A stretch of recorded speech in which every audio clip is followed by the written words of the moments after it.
of intrigue with coaches in new roles for the visitors. History ready to be made by an all-time great quarterback, and the proverbial monkey off the back of the home side as Ottawa is ready to carve a new legacy in some classic buckets here in the nation's capital as we get set for Friday night football. Matt Dunnigan alongside myself, Marshall Ferguson, Claire Hannon down at field level. Bo Levi Mitchell tonight, Matt, trying to avoid 3 straight losses. He's only had that happen once in his entire career back in 2018. Yeah, and he's had pretty good success against the RedBlacks, 8-2 over the course of his career, and those 2 ties are against this organization, which is crazy, right? Because they so rarely happen. But boy, he is a beast this year. He's healthy, not dealing with a broken fibula or a shoulder and knee surgery. He's just rolling, man. I love how he slings it all over the yard. But you got to establish that run game. He's going to be doing it without Kadeem Carey, and that's when this guy comes into play.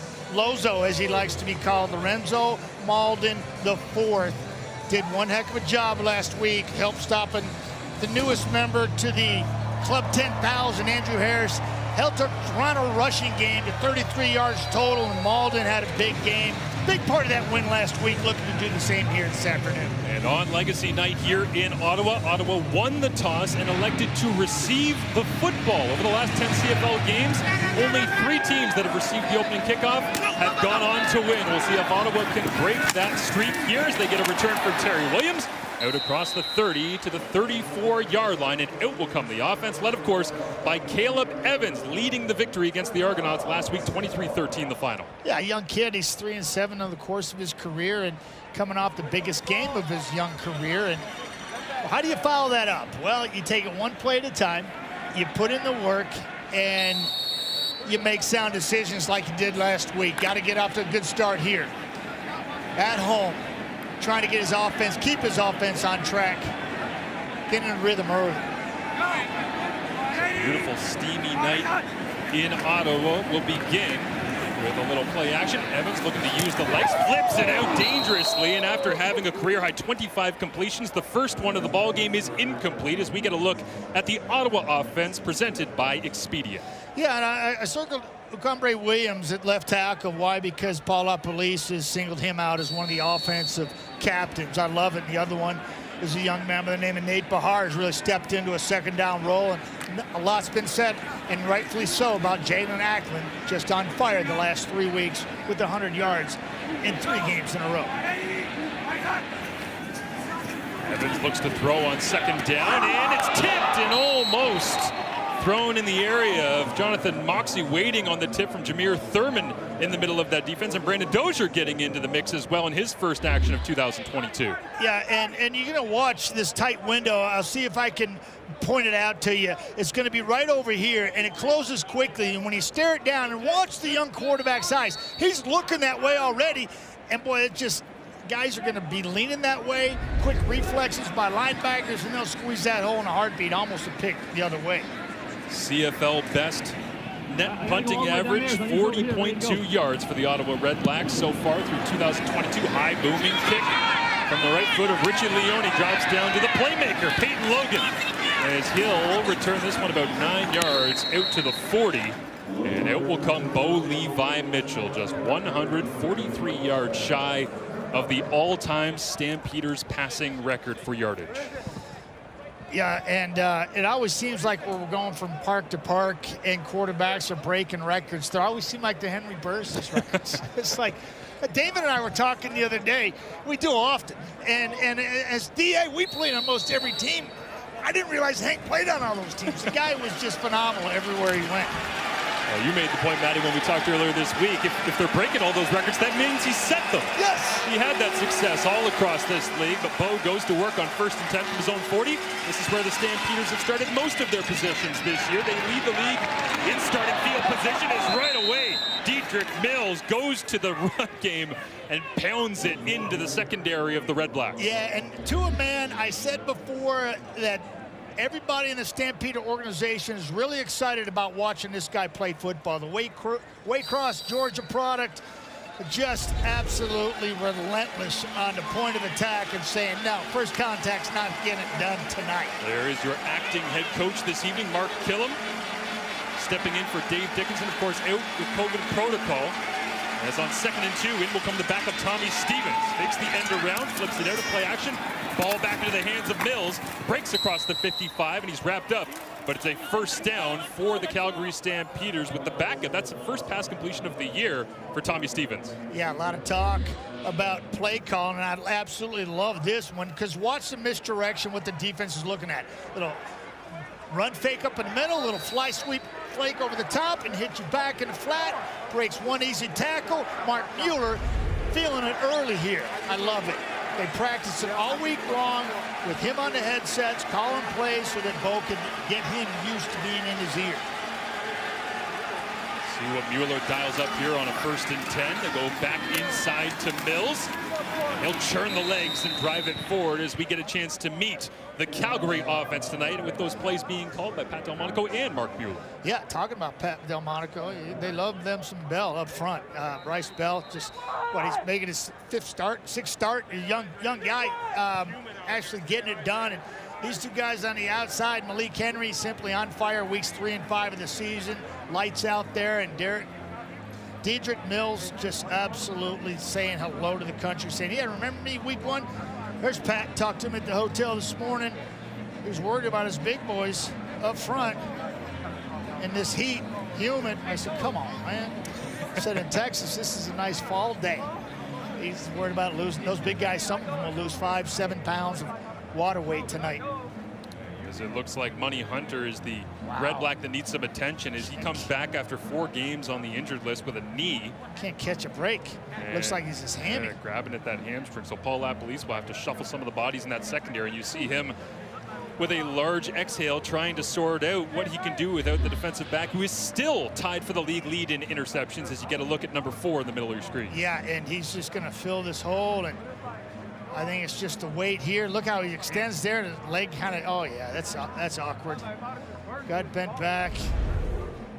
Even on a nice, humid, muggy day like it is now, body's not ready for that torque out of the chute.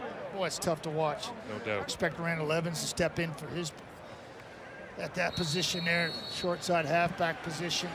Yeah, for a team that's only got 4 interceptions on the year, 3 of them belonging to that man, as he's carried off the field on a night where the Calgary Stampeders, one of the best teams at avoiding turnovers, will try to move the football through the air, you would think, without getting carried.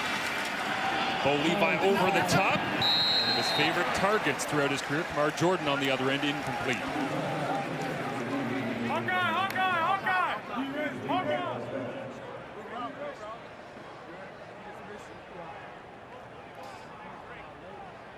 Yeah, just, you know, I see Randall Evans out there replacing Money Hunter, short side halfback. Easy read for Bo, 3 double cut, and he tried to push the ball down the field and put it in a small window instead of just dumping it down on 3rd and 4. Now they're looking at a long field goal here, 50 yards. Here comes Rene Paredes from 50, actually 51. Yeah. Low line driver, and Rene's got the leg and then some after hitting one from 53 along in the season, and he's showing that he's got the ability as the early lead goes to the visitors.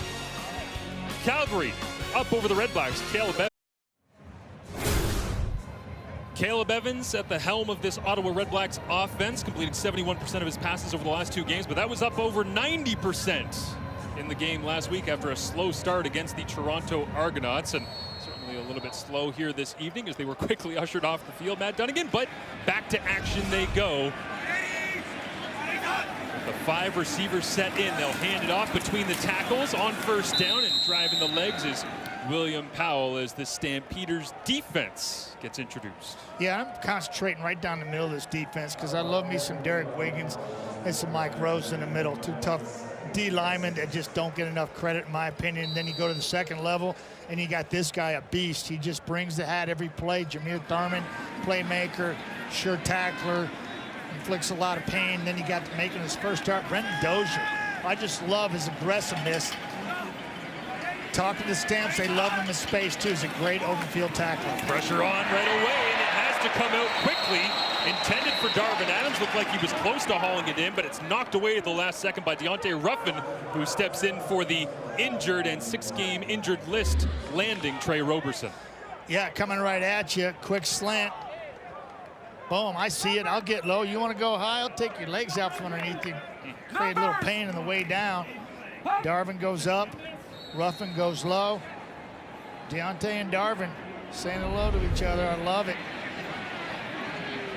The RedBlacks, another quick offensive possession. Unlike how they've handled the start of this year with so many leads after first quarters. They haven't been able to hold them, but they've done a great job getting it. This is a booming kick from Leone that rolls all the way down and nearly stops right at the goal line. Picked up by Logan. They'll try to get it out to the 10. He does. But what a kick and cover from this Bob Dice-led special teams unit. One of the true identifying pieces of the RedBlacks roster does their job and pins Bo Levi. Yeah, I'm looking at this punt by Richie Leone, and we know he's one of the best in the league directionally, but I look at Peyton Logan, and I don't think he ever saw it. It looks like an outfielder. He can't see the ball in the sun, and then he's got no choice but to pick it up and try to get what he can, and by then it's too late. Cover teams are all over it. Bobby Dice is loving what he's seeing early.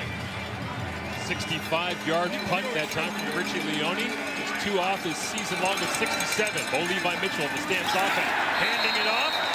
Nowhere to go. Lozo. Lorenzo Malden off the edge makes the tackle. As we get word that Money Hunter in this RedBlacks defense has gone to the locker room from Claire handed down at sideline. Yeah, and you watch Lozo doing his thing. Third-year player from Louisville. He's right here. He plays his edge game really nicely. He knows what his responsibility. Don't let him outside. Squeeze it back on the inside. Is exactly what he does. Great leverage and strength by Lozo. Loss of 2 on the play. It'll set up 2nd and 12. And here comes the RedBlacks faithful. Empty it out. Underneath. Incomplete. Flag comes down. It was intended for Jalen Philpott. As Ben Major, our first chance to meet him this evening. Offside, Ottawa, number 9. It's a 5-yard penalty. We'll replay 2nd down. I want to go against Davon Coleman on the defensive line, trying to get after Bo Levi on 2nd and long, and it'll give another chance to breathe here for the Stampeders offense. Yeah, you think, right? Green light. He must have lined up offsides because we didn't see him on a replay that he was quick off the ball. He just lined up, got caught. Bo's got a 2nd chance. Everyone down low for the RedBlacks. 4-man rush. Bo flips it sidearm. This time it is complete to Philpott. And it will be very close to first down yards, and looks like they'll have enough. They will. Yeah, it looks almost like identical play. Very same rush. Just playing a little twist game off the tackles. Nobody over the guards or center, you know, just screaming for Bo to run a quarterback draw, which they'll give him to all day long, right? But yeah, he finds Philpott over the middle, and this time they connect, moving the sticks. All-time great quote this week from Lorenzo Malden on Bo Levi Mitchell. He said, he likes to stay in the pocket, so why don't we help him? Yeah. Wants to get after him regardless of down or distance. They'll send the heat this time. Mitchell stands in. Ball is, very nearly completed to Kamar Jordan until Abdul Kana says no thank you. Yeah, you got to catch it the first time at this level, you know, because you got to think that the posse and the coverage is going to be there, and it is. And as soon as you bobble it the first time, it's being knocked away the second time. Going to get a good look at it. Inside player, nice route, runs his DB off. Can't catch it the first time. It's too late the second time. It's being knocked out. Nice form tackle. Beautifully done. Just like they teach in practice with those big old dummies on the field. Mitchell looking into the boundary, just past the outstretched hand. Once again of Jordan, so unable to connect with 88 several times here in the first quarter, and the punting unit comes out. Yeah, just an out route. You know, he's just going to pump it here and get out here, and Bo's going to try to feather it out there and spot it, and just is off the mark just a little bit. Yeah, I think Bo's got to get his eyes to that corner, because if he just kind of gives a little shoulder there, then he can lift it over the top for a big one, right? You see that? I know you're looking at the same thing I'm looking at, Marshall. As we get a chance to see all 6'2", 257 of Cody Grace rock this one down to Terry Williams at his own 38, breaking through, crossing midfield, and very nearly breaking one as the exceptional return man for the Red Blacks got an almost chance to break this one open. Jalen Acklin, 3 straight games of 100 yards or more. Can he make it 4? Find out when we return.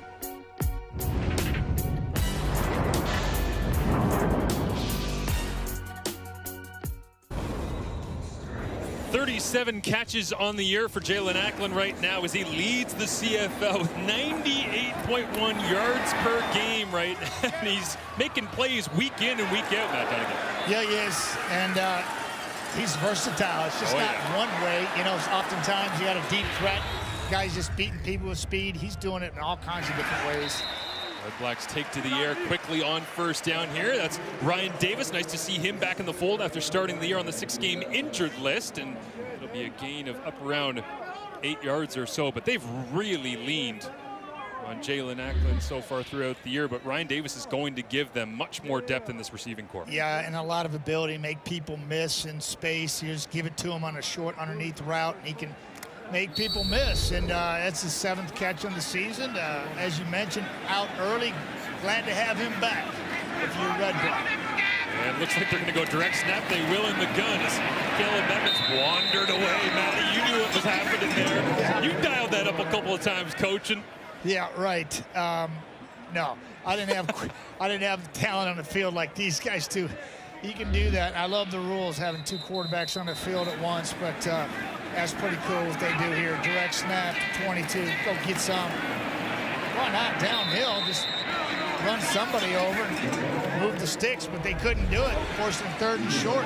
As great as quarterbacks are on play action, we're bad at faking it wandering away as Nick Arbuckle checks into the ball game here. Just 1 of 1 on the year in a short yardage situation a couple weeks ago against Montreal at home on a Thursday night. Faked the sneak. Is this your guy, threw it over to the top. Is this your guy? The backup quarterback tonight. Is he that athletic?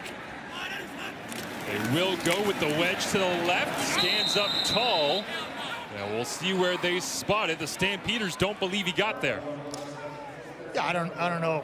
I know this is your second team guy that you got playing, and you run him out there in those short yardage situations. He goes left here, trying to find a little spot.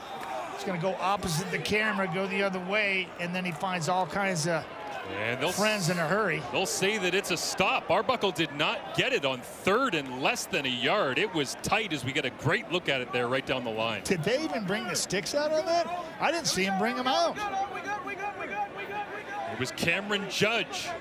Hey, I'm not, no disrespect to Arbuckle's athletic ability, but I might get somebody else in there in that situation, but.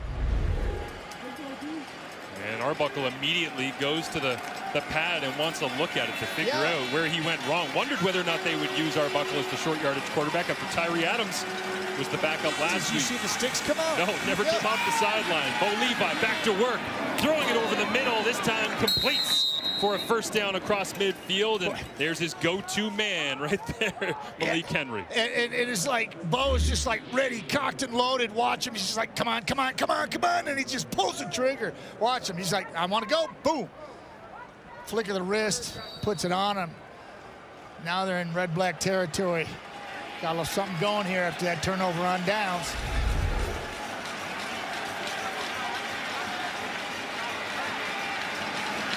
Henry will go back to his wide receiver spot, show run, flip it out to the flats. This time going backwards, losing his footing. It's Reggie Beggleton, and that will create 2nd and long for the Stampeders. That's one of those situations I often talk about it. You know, it's just like, is that your guy that you want in space on a little bubble screen? You know, maybe a Peyton Logan in that situation, but here the ball's off target, brings Reggie out of his cylinder and loses his balance, and quick defense right there to gobble that up for a 4-yard loss. Crowd once again comes alive, reinvigorated by the victory in Toronto last week, and happy to have the Red Blacks at home. Bo over the top, throws into traffic, incomplete. Nobody home on the other end, and he wanted the receiver, Reggie Beggleton, to run right through where he put it. Yeah, and Bo threw it one way and Reggie went another. He's right here, and Reggie's going to come over and kind of sit down. Bo wants him to continue and doesn't get it done. He kind of sits right there. Bo wants him to come across the face of the DB. That's pretty fortunate if you're a Calgary Stampeder, because that could have gone the other way in a hurry. High lofting boot drops down from Cody Grace. Terry Williams, and the 15-yard no yards will come out.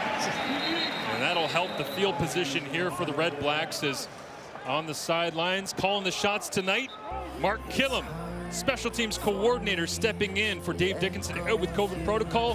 Down to the sidelines to Claire Hannah when we return with more on Killam's story. Rarely the path to success is linear. Down to the sidelines to Claire Hannah with more on the incredible story of tonight's acting head coach for the Stampeders, Mark Killam. Yeah, Marsh, and Mark Killam has been with the Stampeders for 18 seasons, 13 as special teams coordinator, and he started off as a linebackers coach, and even, before that, as the strength and conditioning coach. But if you can believe it, this is the first time in his football career at any level that he's the acting head coach. When he got his start in Cochrane at a high school, he was just working with the defense. And what's interesting is that he was named the assistant head coach 3 years ago, and ever since that moment, he said he started visualizing and imagining plays or decisions he'd have to make while watching games at different levels on TV. He's also had a front row seat to two of the best leaders in the CFL, John Huffnagel and Dave Dickinson. But tonight, he's bringing his own style of play.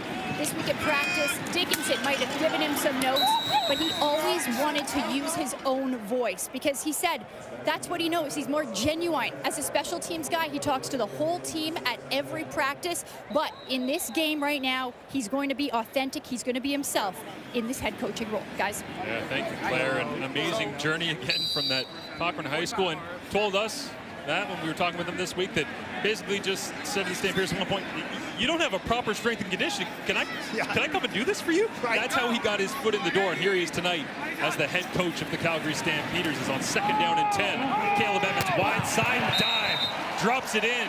It's Shaq Johnson with the first down for the Red Blacks. Beauty. That's a beautiful throw. Sling nasty right there, Caleb Evans. Wide side out, watch him. Far hash. Not as far these days because the hash has been moved in, but he times it out there beautifully. Shaq Johnson just got to turn around and say, wow, I like that, Caleb. Keep him coming. First down of the night for the Ottawa offense. And it comes from the right hand of number 5. Under center. Inside run. Bouncing through the hole and jumping over the pile, turning the legs once more. It's Jackson Bennett. And a first down on first down. Yeah, Killam was a strength and conditioning coach on his own. He actually coached my kids and running through some program, and I knew Mark before he got into it. And then a couple years later, that position was open, and he took it and ran with it. And then he was a linebackers coach, and then obviously special teams coach for 13 years, been in the organization for 18 now. To a man, everybody around that clubhouse absolutely thinks Mark Killam has been passed over, has been looked over, and is the right guy for another opportunity down the road, whether it's in this organization or somewhere else. They love how authentic that guy is. Yeah, absolutely. As Ryan Davis gets a quick hit here for a gain of 4. Call it 2nd and 7. But I love that he said, from John Huffnagel, I learned what football is all about, learning how to win. Learning from Dave Dickinson, you always coach to win. Well, we already saw that. He decided a 51-yard field goal was the call out. Yeah, and it was like, I got control of this? Yeah, we're going for it, and everything twice about it. Go do your thing. Paredes nailed it. 2nd and 7. They'll go through the air, flip it out. Adams tries to cut back, makes 2 men miss, can't make the 3rd. And it'll be just a gain of 2.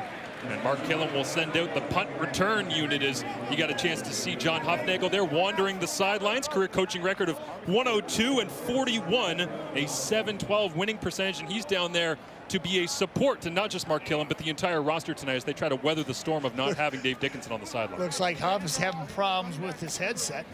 But he's just happy to be on the sidelines, man. 7 years, it's like, it's like riding a horse, so you just get back out there and do what comes naturally and help out where you need it. Look at that. Another beautiful kick.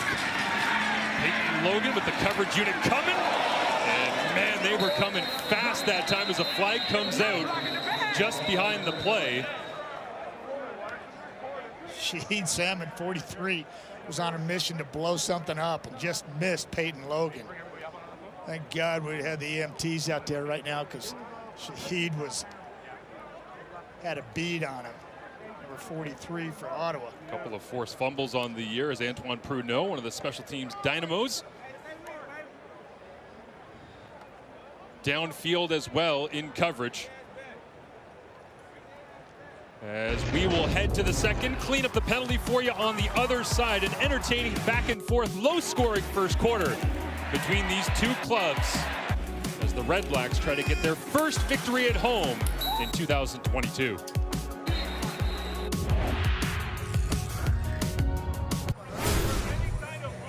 Well, the Ottawa RedBlacks had the lead through their last 3 games after the first quarter. They do not tonight here at home, but it's just a 3-point deficit to the visiting Calgary Stampeders. It's just 89 yards of net offense, and Bo Levi Mitchell did not run away in that first quarter and start attacking Henry Burris, trying to take over the all-time Stampeders passing record, but certainly working his flow into the game. Yeah, I hadn't seen much of it, though. No. I think he's off script with his receivers, not on the same page. Really, it's been a game of field positions. It's a game of special teams right now. And I saw Peyton Logan with a misstep there that put Calgary in a bad situation. Takes 2 penalties here. They're backed up. They're on the 3.5-yard line now. Red Blacks have won the first quarter, but they find themselves down by 3 because Rene Parrott has pounded a 51-yard field goal. There was a hold and an illegal block against Calgary. They applied one of them half the distance, and it goes back to the 4-yard line. So Calgary begins deep in their own territory and goes to the ground game on first down for a minimal gain. Yes. This is forcing the second and long. You love that as a defense. You feel like you're in a manageable situation here. You got Bo Levi, who doesn't have a lot of mobility, backed up. Wonder what Mark Mueller's going to come with here, right? It's a little different than calling it during practice than in a game when it counts. Bo sits 122 yards shy of Henry Burris' all-time mark. Will he take a chunk out of it here and be aggressive?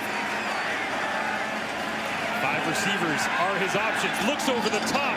Pendleton can't get there behind coverage. Yeah, he knew he couldn't get there. It looked like he was trying to draw a PI. But this is a wing and a prayer. These two have not been on the same page. Reggie's going to be left to right on a post. You see free safety. Dozier, he's back there. That's not even Dozier. Alonzo would die back there. Yeah. He had that beaded way better than Bagleton and better chance of catching it. They are not on the same page. Totally off script. Bo begins the game 3 of 8 for just 21 yards. Grace sends it away. Terry Williams catches it at his own 50. Not much of a return, but thanks to the penalty on the last special team, got an opportunity to have good starting field position here for the Ottawa offense. Some of their best of the ball game thus far. As we get an opportunity to take a look at the CFL and TSN continuing tomorrow. Braylon Addison and the Tiger Cats take on Brandon Banks and the Argonauts. The Elks and the Lions will follow that one up as well, beginning at 10 Eastern as Kenny Lawler and Lucky Whitehead, a couple of star receivers, go head-to-head in the rematch that shocked the league in Week 1 when Nathan Rourke went crazy on Chris Jones and that Edmonton defense. Great night of football continuing tomorrow as Caleb Evans over the top looking for Ryan Davis, the speedster, and can't quite put it on the spot. Incomplete once again. Yeah, I like the shot. I like the formation. Plenty of guys in there to block to give the young quarterback opportunity to launch it. Brandon Dozier in the back end. Got my scripts right. Back end for Calgary. He was there. No problem shutting that one down. Good throwaway by Caleb. Look at those helmets, Matty. Those are Look at those helmets. People on social media right now, I've seen unanimous. Keep these things. Yeah, those are nice. That R looks amazing on the side. On Legacy Night here at TD Place, the free safety blitz is on. Evans looks to get it away, and it's very nearly intercepted. intercepted. Looking for Shaq Johnson. And it's Brad Muhammad knocking it away as he'll get his 6th knockdown of the season, leading the Calgary Stampeders. Yeah, Dozier, he's right here. You're going to see him. He's going to come up on a blitz, and I love this mentality because this is where the guy made his living the first 4 years of his career. He's very physical, forces the issue. Bam! Shutting him down out on the outside. Muhammad said, I'm almost going the other way with that one. I think he was a little more aggressive. He could have taken it. Anytime you got that field halfback sliding out when you're trying to throw a hook. Woo! That's a bad feeling when that one's hanging in the air, Matty. Yeah, threw a few of those, Marshall. Same. I know that feeling very well. Made a lot of tackles over the course of my career. Take the angle, head for the pylon. As Peyton Logan catches it at the 16, knocks back across the 20, and a nice return from the Dynamo, George Geo Hopkins. The 1,000th game gives Bo some water. How many quarterbacks has he done that for in Calgary Stampeders history? We'll explore when we continue.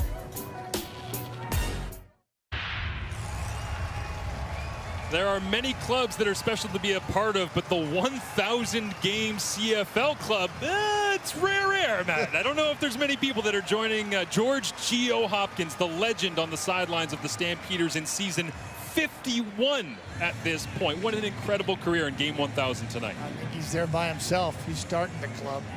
Incredible. It's just, and don't get on his bad side, because he will play Black Betty in a heartbeat all day long, as high as it'll go in the locker room. He's got 19 different versions of old Black Betty, and he will get control of that locker room. He's had it for 1,000 games now. Incredible, George. Congratulations. Suiting and booting the Calgary Stampeders for years, as you get a look through the years of Geo doing his thing, setting up the locker room. Yeah. He's done it with care for such a long time, and he is synonymous with the CFL sidelines. Yeah, that's a new one for him. Getting a little love from Bo, Jake, hoisting it. Got a few of those. Been part of 6 of the Stampeders' 8 Grey Cups, to tell you how far back he goes in the organization. You know they're going to give him a hard time with the camera in his face throughout the night, too. But Geo deserves every bit of the attention he can on night 1,000 as Bo over the middle completes Kamar Jordan. And that'll move the sticks on 2nd and 10. Bo Levi Mitchell threading the needle. Threading the needle. This is incredible.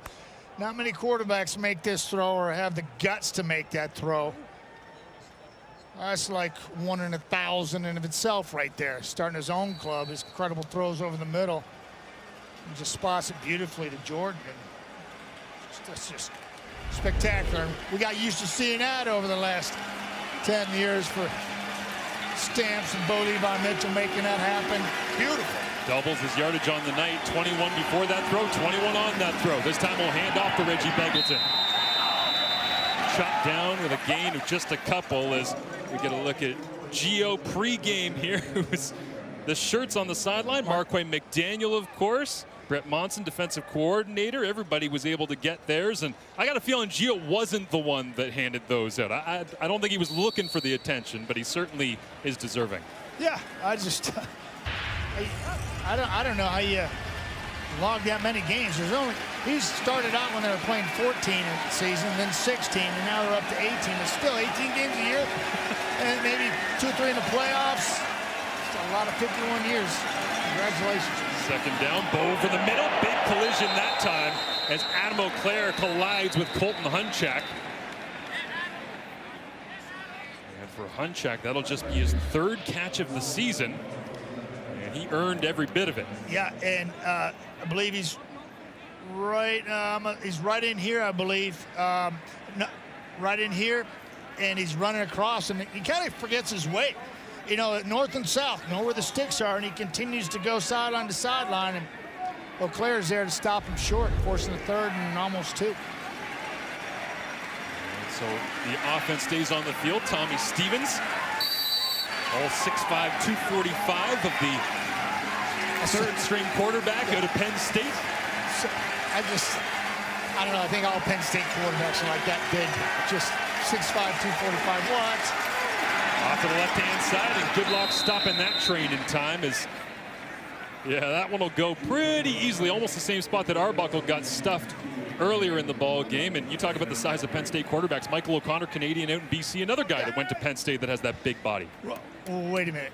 I know he's tall, but not the 245 not the on Michael 245. O'Connor. Well, that's a lot of meals he's missed. But yeah, that's almost like cheating. And that's what I was talking about earlier with the RedBlacks short yardage situation when they roll Arbuckle out there. It's like, I don't know, man. Not the most athletic guy can swing it, but I'd rather have somebody like Stevens who can run you over. Empty it out here for the Stampeders. Bo gets it away quickly. It's intended for Richie Sindani and falls to the turf, incomplete on first down. Yeah, just coming downhill right in your face. Just going to get there quickly. Watch him coming in here. Whoop. Whoop. Yeah, hello. Unabated. Abort, abort, abort. Where's my hot? You know where your hot is. You've been there a million times. You got hit in the face a bunch of times. And got to get it out in a hurry. Avery Williams Sr., the middle linebacker, staring down Bo Levi on 2nd and 10. We'll go with the draw handoff. Haven't said Dedrick Mills' name in a little while. And it'll be back to around that 3rd and 2 that they had just a second ago where Tommy Stevens earned it. And go to the Nittany Lion. Get him out there. Looking at the sideline. Huffnagel's wandering down. Mark Killam's looking around. What will they do as we get a look at Bo in action on the handoff? Yeah. North-south, baby. Nobody touches to about 6 yards down the field, and Avery Williams just kind of latches on. Oh, and they're going with Paredes. Decided it was a longer 3rd and 2 than the last one that they had, even though they're in plus territory. Man. An interesting matchup tonight between the kickers here in Ottawa. You got Rene Paredes, 87.6% career, and he's trying to chase down Lewis Ward for the all-time mark of field goals made at 88.8. One of them's been in the league a little longer, but they both qualify as Rene puts this one up, and he misses it. Just wide to the right as Terry Williams gets an opportunity. Cuts it back, spins off 2 men, and is finally brought down at the 25. As Mark Killam on the sideline, faith in his field goal kicker and Gio George Hopkins, game 1,000. Hands him the water, just like he does for every coach in his esteemed 51-year career.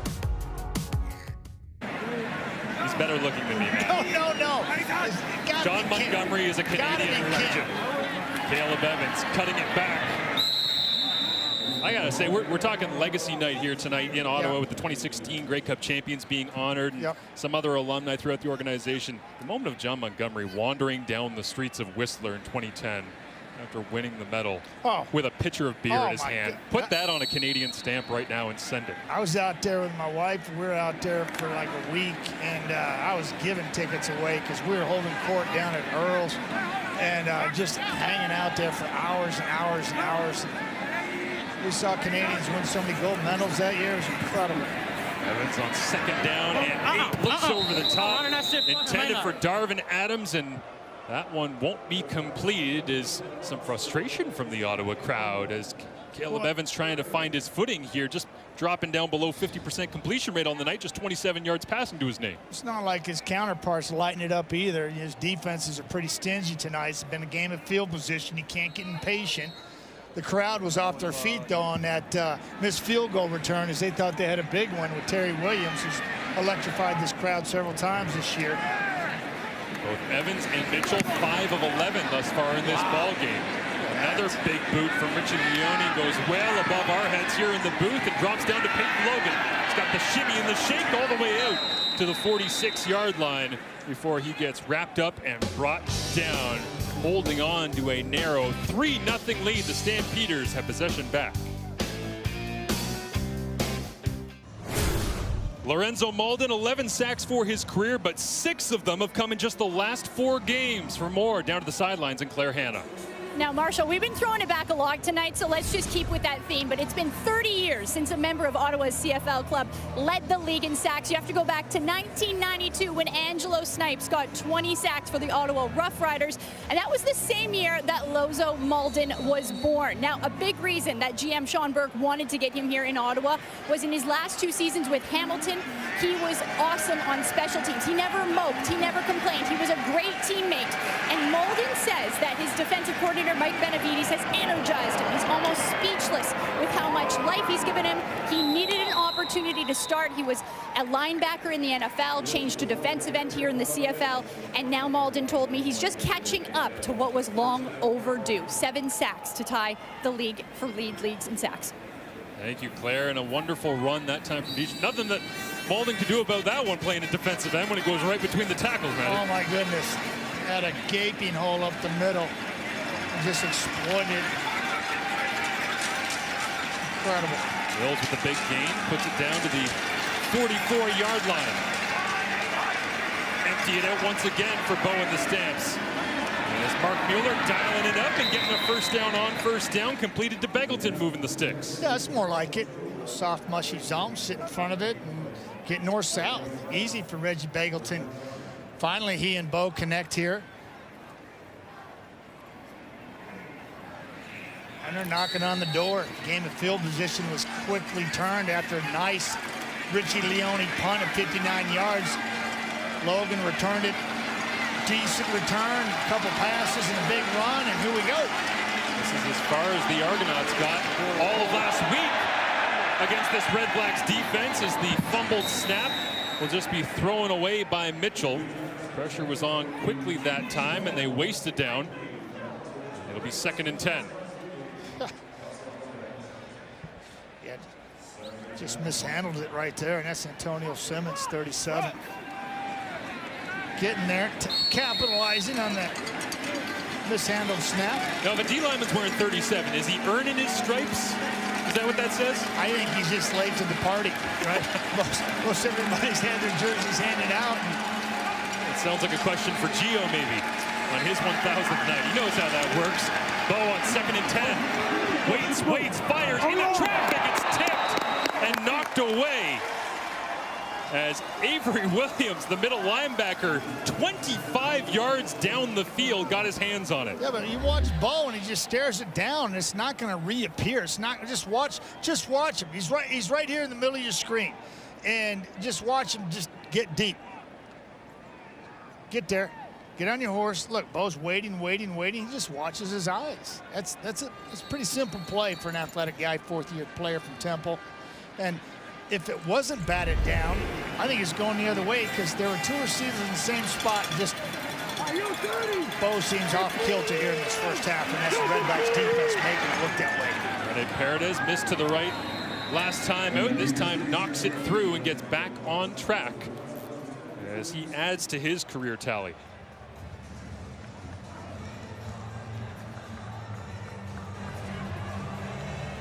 We get a look at Friday Night Football trivia. Which matchup has produced the most ties in Friday Night Football history, celebrating the 25th anniversary of these great celebrations to end off your work week across the country? A tie?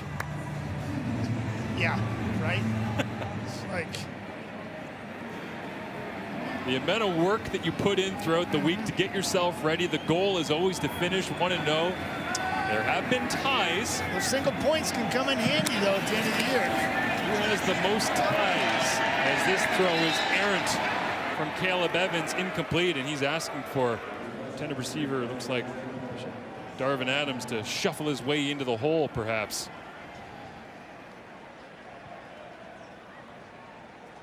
And both offenses are miscommunicating quite often here, to put it mildly.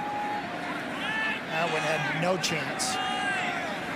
Quarterbacks got to get off their progressions and get the ball out of their hands, not wish it into being. Scoreless thus far for the Red Blacks at home, and this one will be intercepted. It's Annabelle Clark taking back the other direction. Excuse me, that's Titus Wall, the Sam linebacker, diving into the end zone. And Caleb Evans makes the grave mistake at the end of the first half he's been able to avoid. It was 90 passes without an interception coming in, and that one goes for 6. Yeah, and he simply just drops in this area right here. Caleb Evans has to throw hot, and he drops underneath this. And this is an easy pick. It's like he just played over the top of Darvin Adams, dodges Caleb Evans and takes it to the house.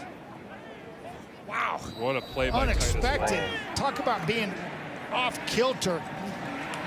Both quarterbacks and receivers just don't seem to be on point right now in the first 28 minutes of this ball game. And defense take over, and special teams, Renee Parrott is 2 of 3 in the field goal department. 13-0 lead, Calgary. Caleb Evans began the game 0 for 3, went 5 for 5, now 0 for 5. As we hit the 3-minute warning here in Ottawa, and all of a sudden, a 13-0 lead for the Stampeders as Titus Wall into the end zone. Looks fantastic. You know what? That's a good look for Dave Naylor. I like that. I think Naylor steals the show there with the wigs. And I like Davis's hat. Ottawa trying to create something before halftime here. Terry Williams gets him out all the way to the 37 as we go back to the interception and the touchdown for Titus Wall. Yeah, and this is easy. It's his first pick 6. He's already had a fumble return. You're going to watch this route. You're going to watch Titus. He's right here, and he just simply kind of runs right in front of him as Darvin Adams shuts it down. Caleb's think he's throwing hot because they're bringing 5, spying a guy, undercuts it to the house. 13-0 Calgary. Wow. Game of field position just went out the door. Evans on 1st and 10 with the safety blitz on. They'll run right into it. And it'll be a gain of about 3. Caleb Evans has got 27 passing yards. Titus Wall, that was a 46-yard pick 6 to give you an idea of how difficult the yardage has been through the air tonight for number 5. Yeah, and credit Calgary's defense. You know, they're missing a lot of people too, just like Ottawa's. But hey, these defenses are standing on their head, keeping the offenses off balance and putting points on the board themselves. Wall's been making plays all throughout the year on that defense. And the Hamilton play was crazy. Got 3rd and short, stole the ball, took it to the house. Never seen anything like it. Pressure on once again. Evans gets it away. Late flag comes in. That was a heck of a throw by that timeline official too. He darted that thing out there about 20 yards, almost hit the guy that drew the penalty. Pass interference, Calgary number 28. It's a 10-yard penalty. It's going to be a first down for Ottawa. And in all honesty, Matt, people might not like that it's a late flag, but it saves us having to go through challenge, review, accepted, overturn, because this is the right call. Yeah, he's right here, and he's going to come across, and DB's just going to get there a little early. And I don't know if you can watch the flag, but it's a heck of a throw. Comes in late. It's a sideline. It's a side judge. He comes right through his back, gets there early. Good call. Good position to see it. Let's look to his left. Gets it out quickly, and this one. Oh, wow. He's seeing ghosts. You know, and well, he's just rushing things. He's out of sync. You know, that is a clear indication. Throws a ball like that. Well, this is frustrating for Paul Lapalisse, is it not? Because that's a simple 2-out into the boundary, just trying to get your quarterback going. And his quarterback's not seeing it. His eyes aren't right. He's discombobulated. He just threw a pick 6. He got helped by the defense with the PI. That one wasn't even close to his favorite receiver, Jalen Atkins. Trying to get on the same page with 23. This time Evans underneath. Ryan Davis makes the grab at the 55 and will be brought down on 2nd and 10. They'll have to send out Richie Leone once again in this ball game with still no points on the board for the RedBlacks. Yeah, and that's it's just smart defense. 2nd and 10, play everything in front of you. Richie Leone staying hot. Paul Lapalisse searching for answers on his call sheet down there. 52 yards, the average punt from Leone tonight, who you can make the argument has been the best offensive player for the Ottawa RedBlacks. Last week he was 36 yards, punting more than the Argonauts, and to me that's field position. Logan with another solid return, up just past the 25 before Marco Dubois gets his big arms around the return man from Calgary. Not so fast.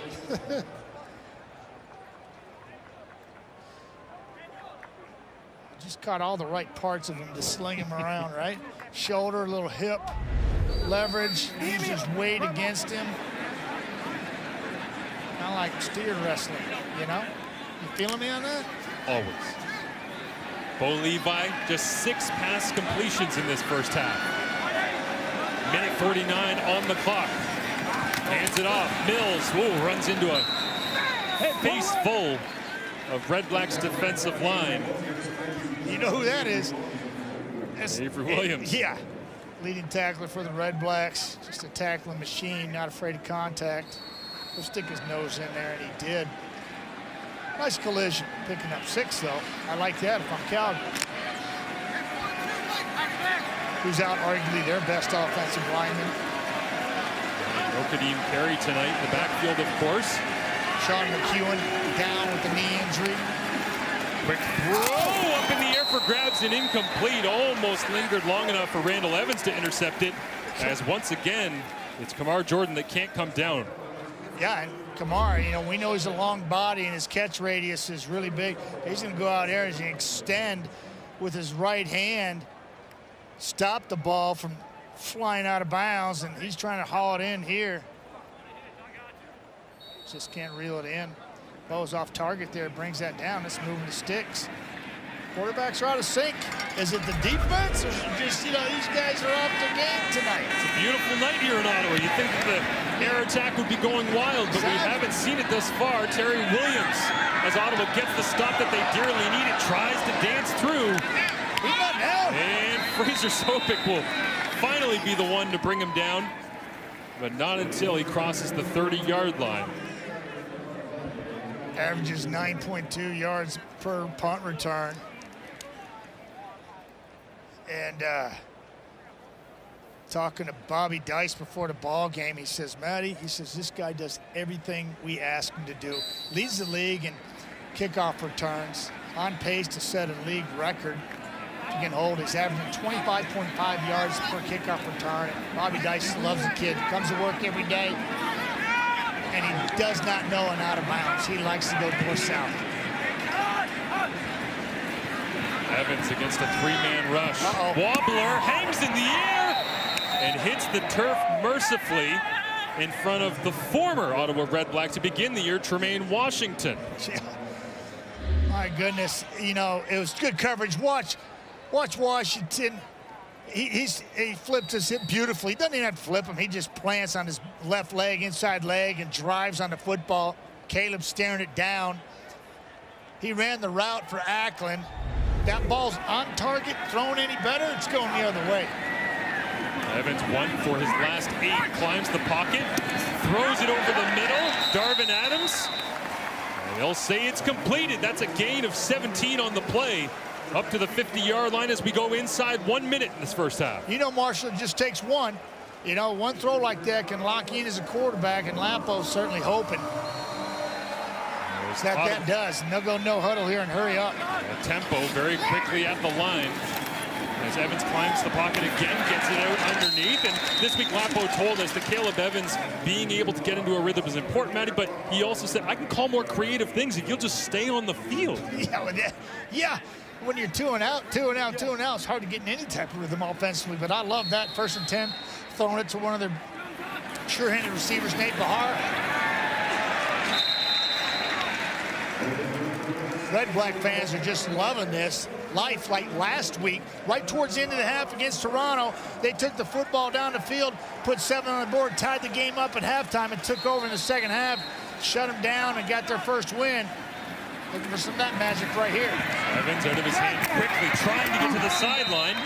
Nate Bahar can't quite get there as Brett Monson, the defensive coordinator for the Calgary Stampeders. He's got to signal this in real quick to try and match Paul Lapolis. And Lapo will call a timeout here with 30 seconds remaining on the clock. And this defense from Brett Monson, allowing 24.5 points per game. And there's one of his lead men in Cameron Judge alongside Jameer Thurman as the stars of that linebacking core. They're feeling the hurry-up offense here and the humidity here tonight. Thurman's breathing a little bit. Yeah, so is Judge. I think it was a good timeout by Lapo there. Didn't get out of bounds, had to stop the clock, 30 seconds, 2nd and 6 here. Move the sticks here, have 2-play call, get up the line of scrimmage, execute it, and keep Calgary on their heels, see if you can't duplicate the end of last week's first half. putting points on the board. 7 yards away from Lewis Ward's longest of the year. Evans holds on to it, ducks away, but he can't get away from the second man. Sack brought down in the backfield. Couple lemon drops for you here in the nation's capital. Sean Lemon brings down Evans on second down. Yeah, he's right here. Both sides are going to get pressure. Boom. Just driving the quarterback right to him. Lemon's going to come back to the edge underneath after he's flushed. Romley did a nice job of just getting under the pads of the left tackle and driving the back of the quarterback's lap. Evans doing a Houdini imitation. Lemon secures the sack. Fourth quarterback sack of the year for Sean Lemon. He stays productive. 2022, long tenured career, bounced around. This guy, a little bit newer to the Calgary Stampeders organization. Peyton Logan brings it up across the 15-yard line, and that will end the first half of action. As Kate and the panel, I'm sure plenty of thoughts on the Ottawa RedBlacks offense and how they can get this one going.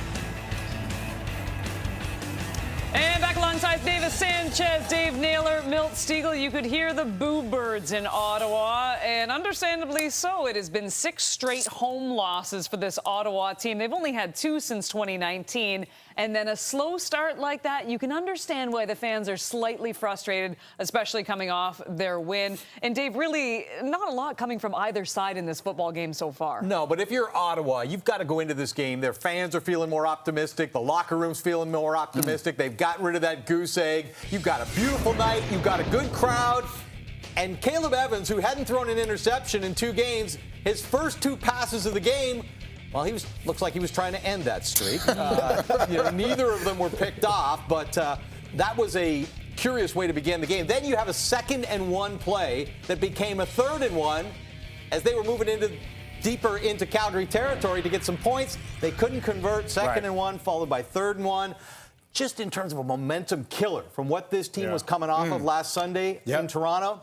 Not good for the Ottawa RedBlacks. And that's a great point. We all thought, at least I thought, that Caleb Evans would ride that momentum the way he played the end of that first half into that second half, having the best game as a professional quarterback in the CFL, and not so much this week. He's struggling some. Threw an interception for a touchdown, and I don't know how much longer Paul LaPolice is going to give him because he doesn't have time. He doesn't have time to see if he can get it done. He may give him, a couple of drives in this second half, but then he has to go to Nick Arbuckle. Yeah. They didn't bring Nick Arbuckle to sit. Of course, if Caleb Evans would have kept playing well, they would have kept him in there. But if he struggled, I wouldn't be surprised if we see Nick Arbuckle sometime in the second half. I wouldn't be surprised at all. No, it's not close right now. He's not close with his targets. Not close with anything. They had 89. Let's give some credit to the Calgary defense. Yep. Brett Munson and these guys are doing a good job disguising. 89 yards in the first half is it for Ottawa. And you look at some of the stuff they're doing on second down in particular. You saw early that was Darvin Adams. They're blitzing. That was just a blitz on 2nd and 6. Adams got to come down with that, but a good break from the DB. Here they brought the house again. And a breakup, that was man coverage again. So second down, we're seeing pressure, man coverage. This right here, Darvin Adams, you got to cross that DB's face. I don't know the route, I don't know the communication, but Milton, I think you'd agree with me. Yep. One thing you got to do as a receiver is you got to cross that DB's face. Caleb believes that you're coming in. You can't stop on the route. Let's give credit, good defense for Brett Munson. He goes on second down in particular, and obviously Caleb struggling. And honestly, I don't see any problem, too, with what's going on the sideline. And Mark Killam looks very comfortable right now, interim head coach. But seriously, we haven't concentrated on Huff whatsoever. Everything pretty smooth so far over on the Calgary sideline. Agreed? Yes. I wonder what Dave Dickinson, what is he doing right now? Is he bouncing up and down like, this is not what I want? Is he sipping on a little wine, trying to calm his nerves? It has to be difficult when you've been in that position and now you're at home and you can't do anything. Yeah, this has not been a tremendous first half for Bo Levi Mitchell either. For his first game without having Dave Dickinson in his ear. So Caleb Evans has some company on the other side of the ball. Milt, you have a little curly hair on your shoulder there, too. People at home were wondering if they could order a Big Mac from you. I quite enjoyed the comment. Stiegel. We'll get their wigs back. We're going to talk the doubleheader to wrap up Week 9. You guys are good sports. There's a lot of laughter going on back there. There's a lot of laughter.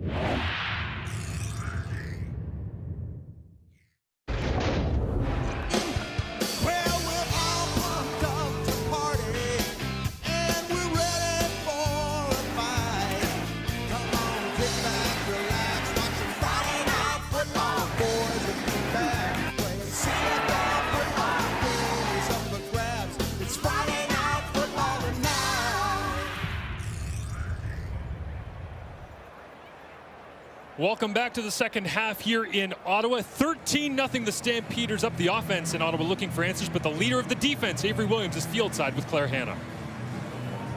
Avery, as you guys enter this second half down, what was the message in the locker room at the half?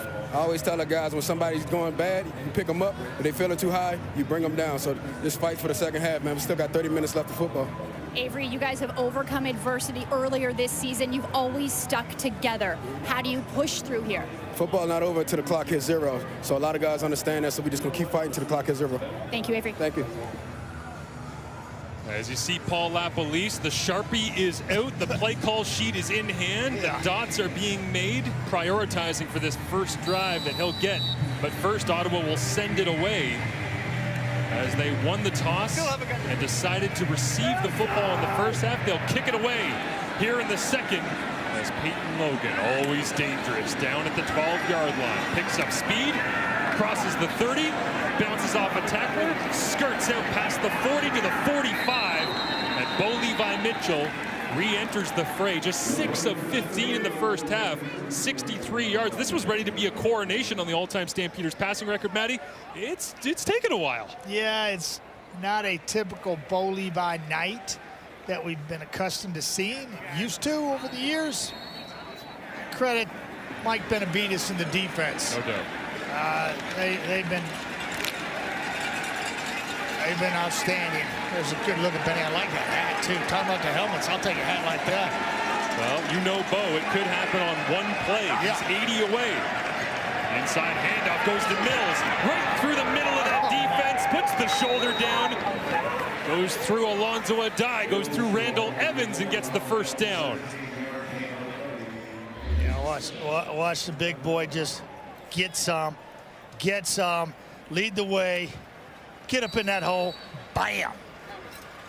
That's a car wash right there. Avery Williams is not even, he didn't even try to stop that big load from pushing him out of the way. He says, no, they got me on that one. Called in the ground attack here to start the second half. Once again, goes to Mills. It's Ryan Sevier right there trying to lead the way through the hole, and a significant gain on first down. Yeah, you know, Mills was probably the star of the first half other than the defenses and a couple of big plays by Titus Wall. But, and if I'm Mark Killam, I am pounding the rock, leaning on the Waycross, Georgia product. I used to recruit that high school. I was at Valdosta State. Back to Mills on second down and 3, no problem. Yeah, you know, he was an all-state linebacker too, right? And he kind of runs like he's got that linebacker mentality in him. And this is why, to a man, I said off the top of the show that everybody in the Calgary organization was excited to watch him play. Yeah, you lose something when Kadeem Carey doesn't travel with you, but that kid right there, he can carry the rock. Look who's right there to support him. Gio in his 1,000th game, hands over the water bottle. You earned it when you get it from Gio. Right? 3 carries, 35 yards to start this drive. Now they bring in Peyton Logan. And that time, Ottawa on first down saying no chance. Yeah, you look at what he did in college. And this is just his, Nebraska just for his last year.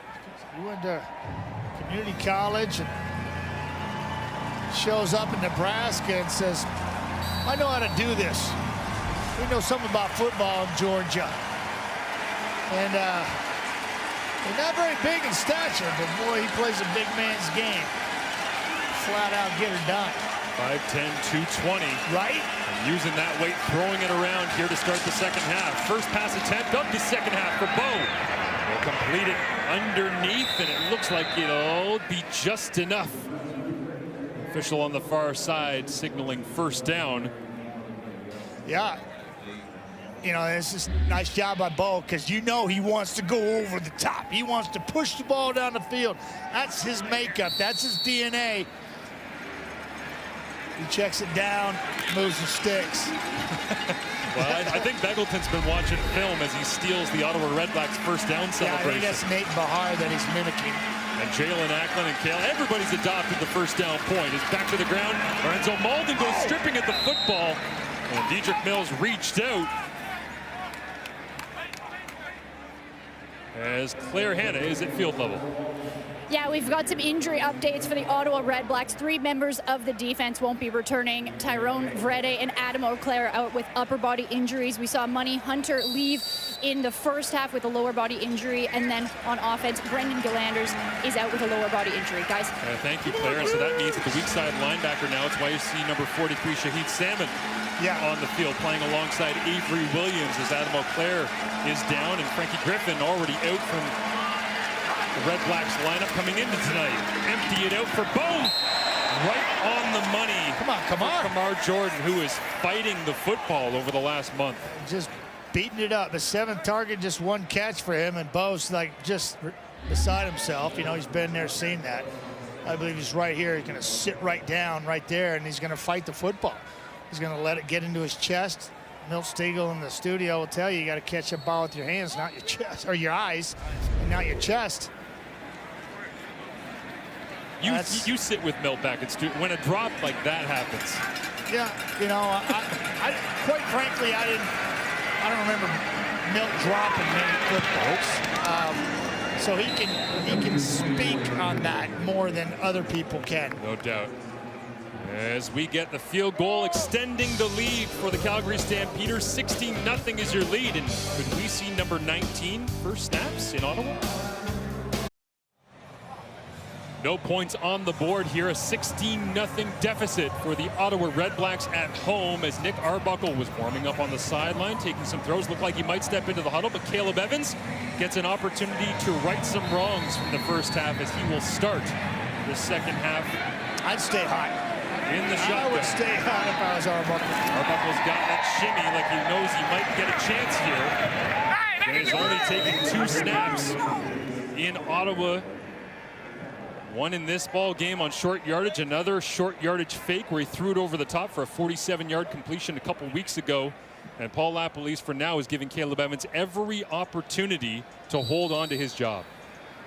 No, I'm not even sure if it's his job, but just to take control of this game and get back into it and to settle down because he's just been out of sorts. And I credit Calgary's defense a lot with it too.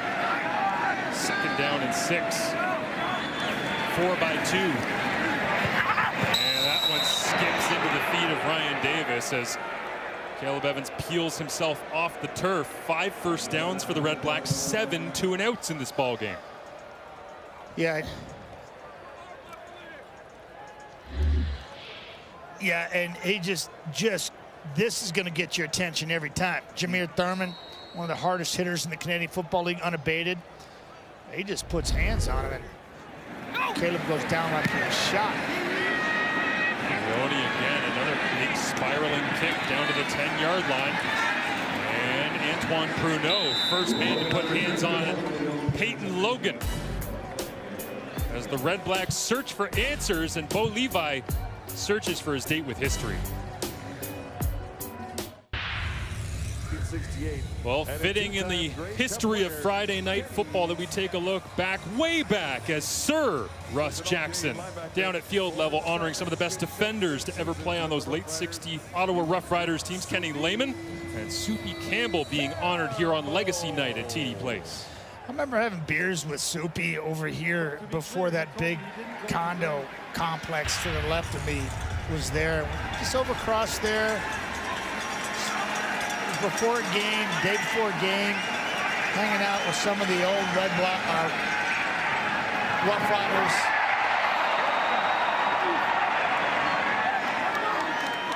Wow. Shahid Salmon in for Adam Auclair at the weak side linebacker spot. Couldn't hang on. And both these quarterbacks are struggling to find their rhythm. Again, receiver just settles down. Well, so many of these are guys sitting down the wrong just spot. Stopped, and Bo's anticipating him coming in front of the defender. Strange to see in week 9 the lack of communication of the receivers and the quarterbacks trying to. Well, there's a lot going on in Calgary's camp this week, right? As Bo Levi does complete this one, just his 2nd completion in his last 10 attempts, but that will move the sticks, and much needed for the Stampeders offense on 2nd down. Yeah, and you know, and Reggie's right here. He's just going to come right in that middle there. And nice move, inside move. Going to give it to me, and he does the rest. It's a big body. Yeah, but my point is a lot of different things going on in the Calgary camp this week, dealing with different issues, coaches' responsibilities, and you can almost see it playing an effect on the players on the field. Pressure on. There it is. Intercepted. Huge. It is Shahid Salmon. He gets another opportunity, and he brings it back to Avery Williams right there to knock it away and pick it off. The leader of the defense told Claire Hanna at halftime, never too high, never too low. That one was just right.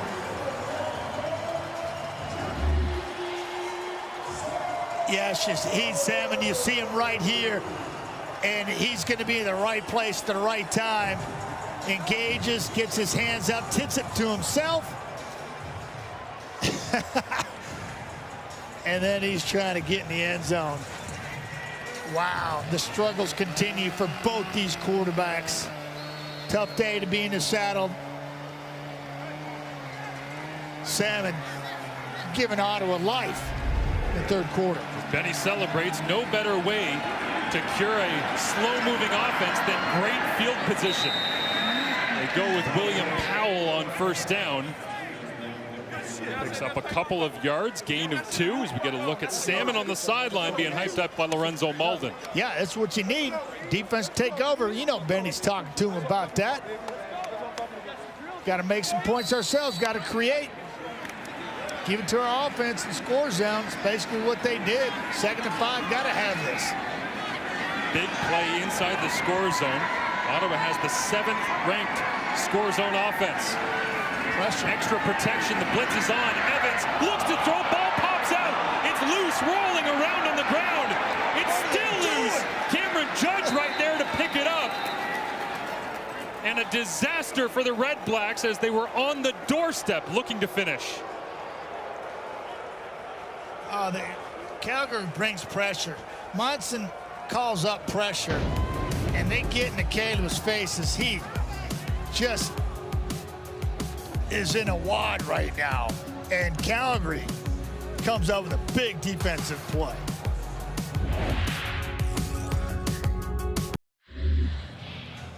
Yeah, you watch Cameron Judge here. He's going to be the man coming in the middle, and you watch Nate Behar filling in over here, trying to stop and block him. Both running back and receiver got to be closer to the line of scrimmage, because as soon as contact happens, he's in the quarterback's lap. Upon you got to go to review war. by the command center, the ruling on the field is confirmed. However, if there was an offside pass during the play, the ball will be placed back at the 28-yard line. It's first down for Calgary.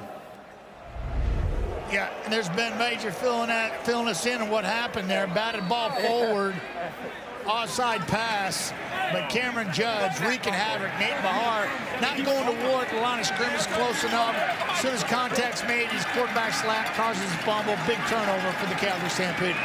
Levi inside handout. Diedrich Mills, solid gain on first as Avery Williams, Cameron Judge tied with 40 defensive plays made each coming into tonight's game, Maddie, and certainly a huge one there from Judge as he gets another fumble recovery to lead Calgary with 3 now on the season. Yeah, I credit Brent Monson for continuing to pressure the young quarterback Caleb Evans and making his life miserable tonight. And they forced in the hand of the Ottawa RedBlacks, and Judge was living in the backfield, took advantage of Nate Behar not being aggressive enough from the blocking scheme. 2nd down and 5. Mitchell, pressure on, escapes one, can't get away from another.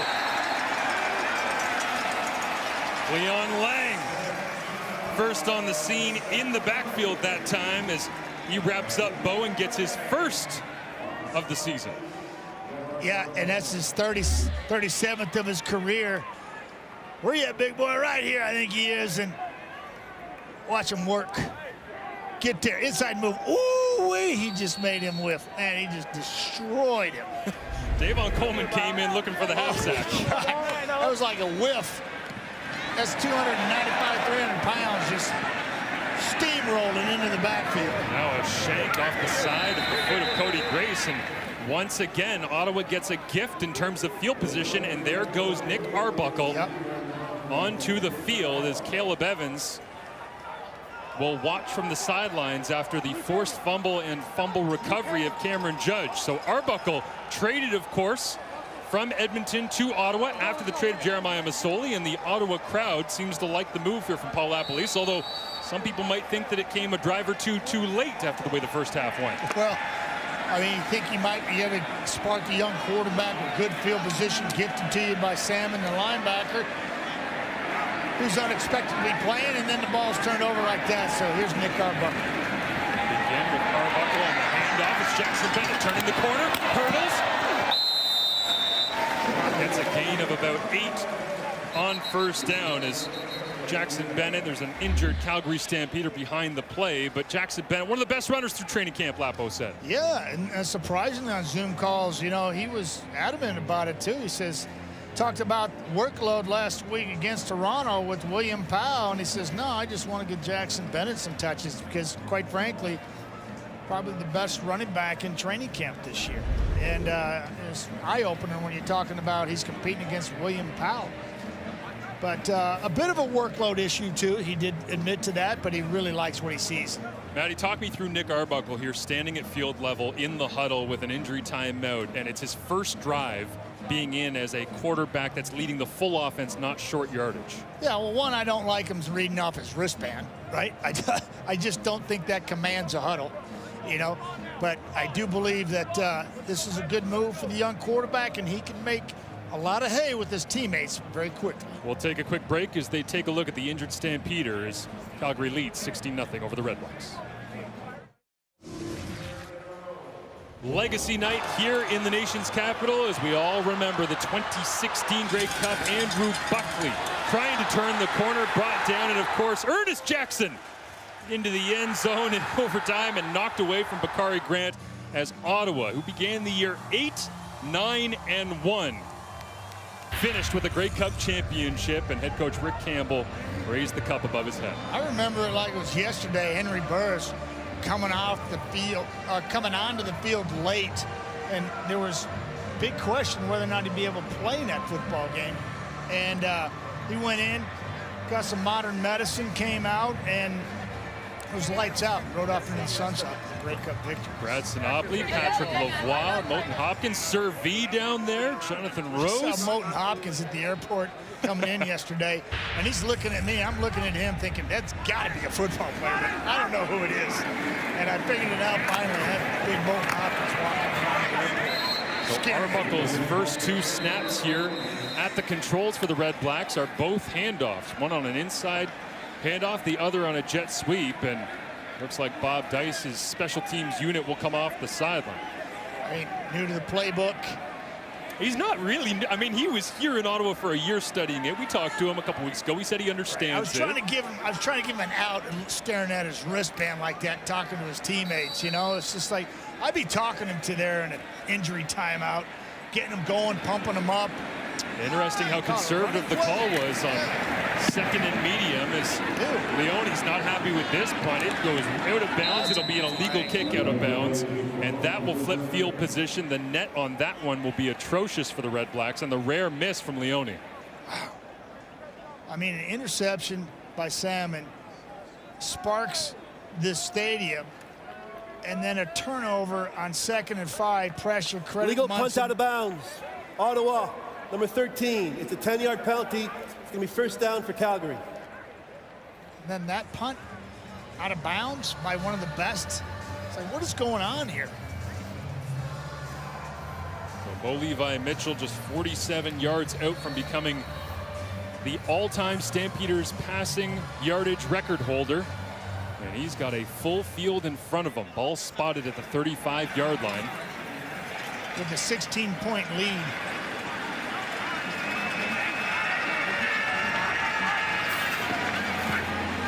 Quick throw, slant. The first catch of the night for Sindani. Nice to see him back in the lineup here for the Calgary Stampeders as the 2017 8th-round draft pick gets his 14th catch of the season. Yeah, ball comes out quickly, quick slant, bump. Cross right in the face of the DB. Break a tackle, drive for a few more. short yardage. Tommy Stevens checks into the ball game as Bo to the sideline, and this is usually where you'd see Bo conferring with Dave Dickinson, but Dickinson, of course, in COVID protocol, not here, so Stevens plunges his way forward, picks up the first down marker is Mark Mueller, 2007 to 2012 with the Regina Rams, a quarterback himself, over 6,500 passing yards, 34 touchdowns in his playing days. And he quickly has adapted to the coaching life, worked his way up the chain, and calling in the plays here tonight from high on above at TD Place. Intelligent player, transferred over to coaching. He's put in his time. Of course, he's got great lineage. You know, it's in the blood. Reminds me a lot of Tommy Dennison, how smart he is and cerebral. Great teacher in the game. Mitchell, quick throw to the running back, Logan. Makes the grab, just a gain of about 4 on the play, and Salmon, who had the interception, right there to make the play once again. Seizing his opportunity. Play a little more football out there. Want some, get some, bad enough, take some, and he's taking a little right now. That's a tough spot right there. That is Peyton Logan, who I believe is one of the most dangerous young players in the league. He made that look easy. Don't blame Mark Mueller for trying to get Logan in space, right? But he can't escape. Shahid Salmon creates 2nd and 6.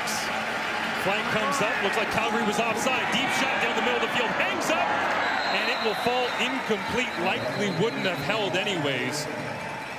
Calgary's offsides, couple of receivers here. Bo, that ball looked out of sorts and looked like it didn't come out properly. Offside, Calgary number 88. The penalties declined. It's 3rd down. It's just, that's yeah, a lot of things going on. I'll go back to it. This week in Calgary was different. You're coming off 2 losses in a row. After a bye week, you lose again. Head coach is not around. Different dynamics to deal with. Terry Williams trying to get north-south. It'll take 3 or 4 Stampeders to bring him down. Just past the 10-yard line as 81 can't wiggle free. Ottawa offensive line takes the field, and we look back on the answer to our Friday Night Football trivia. Which matchup has produced the most ties in Friday Night Football history? This one. Yeah. Ottawa-Calgary, the all-time coaching record of Dave Dickinson, who's not here, of course, tonight. 65-25-2. Both of those 2 against the Ottawa RedBlacks. 43 seconds left here in the 3rd quarter. It's a 2-score game. Got to convert 2 touchdowns, 2-point converts. When we get back in, I don't see a tie happening tonight. Arbuckle's first completion of the ball game. Just slipped it past the outstretched arms. Didn't he? The defender chasing it down, but they don't ask how, they just ask how many. Nate Bahar's got another. Yeah, and he's just going to come sit right in here, and that's where he makes his living right now. Nate Bahar. Sit there. Can't judge. Cam, got to trust your instincts, man. Get out of there a little quicker. You got another one. The second to last play of the 3rd quarter. That's the first down of the 3rd quarter. Arbuckle, play action, flips it out, finds Bahar. 2nd play in a row. And Nate steps out of bounds with another solid gain. That will be the quarter. The Ottawa RedBlacks have beat Calgary just once since the 2016 Grey Cup victory being celebrated tonight. They've got work to do if they're going to accomplish a victory here at home for the first time in a long time. We're headed to the 4th when we return to Ottawa with Arbuckle at the controls of the RedBlacks.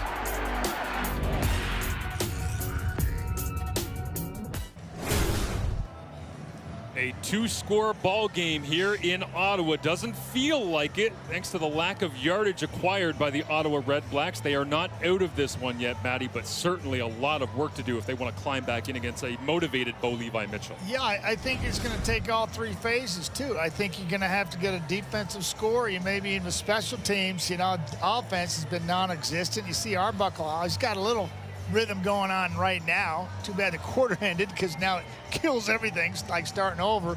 But yeah, I like the move to go to Nick Arbuckle right now, because nothing was happening for that young man young man Caleb Evans coming off of his best game last week against Toronto. Tough to sustain that type of pace that he was on last week. Arbuckle 2 of 2 for 25 yards at the end of the third. What does he have in store for the fourth?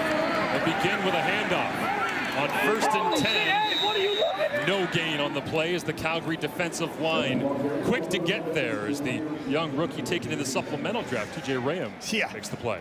Yeah, Big Thomas Rams, son. I had the pleasure of playing with Big Thomas and love to see his young son playing here. Boston College first-year player. Didn't get the height of his dad, but got the girth, and he made his presence known on that play right there. Checks out of the ball game on 2nd and long. Arbuckle loads it up, tries to fade it outside, and it's almost intercepted. Incomplete.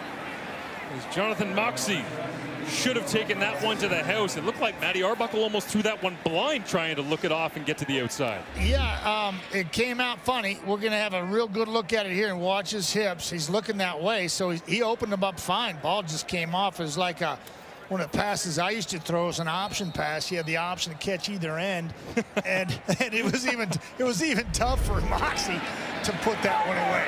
That was gold. Used to describing punts as end over end, not throws to the sideline, as that was a nasty curveball from Arbuckle that lands nowhere friendly for the RedBlacks. But the special teams coverage unit does their job. Let's go down to Claire with more on Bo Levi Mitchell. Yeah, Marshall, and it's the first time since 2018 that Bo Levi Mitchell has started the season healthy. And earlier this week, I asked him how that's going to impact things moving forward. Bo Levi told me it's a huge deal because in the offseason, John Huffnagel told him he needed him in training camp healthy no matter what. He said that he needs to hear his voice in the huddle. He needs him to build that chemistry.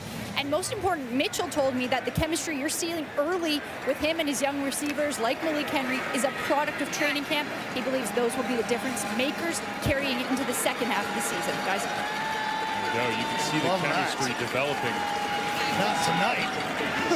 The season goes on, certainly run inside, but when you watch the early season Stampeders, Matty, you see a group where any incompletions were really born out of that confusion of where am I supposed to be and how do I get in the flow with Bo. We've seen a little bit of that creep back in here tonight. A lot. Yeah. Too often killing drives, just any type of rhythm or momentum. But I've been in those situations, and you got to work through them. It's because it's not what you can do and what you know, it's what everybody else around you. And like I said, they've had some different dynamics to work through this week during practice. 2nd down and 5. Bo over the middle, and he finds Edric Mills' first time getting onto the stat sheet here through the air, as he shows he's got a little bit extra to his game. Yeah, he snuck out late out of the backfield, and you see him, he's going to peel off right down the middle here, and Bo's going to throw off his back foot with pressure in his face, and he just feathers it over the top. He saw him throw and makes the catch. Sometimes it's not how pretty. It's just that you get her done. He got her done on that play. Even after the completion, Bo talking to his no, I need you here. I want you constantly trying to correct. 14 yards away from the all-time record. This one out to Beggleton. Completed behind the line of scrimmage, and Beggleton cuts it back and runs into Sherrod Baltimore, and Abdul Kenna there as well coming down. Tough 7 yards right there. Yeah. So you want to catch a little bubble screen here, okay? Watch everything come from inside out, just inflicting pain. Nice stiff arm, beautiful. A big, tough receiver right there from Lamar University. Getting her done.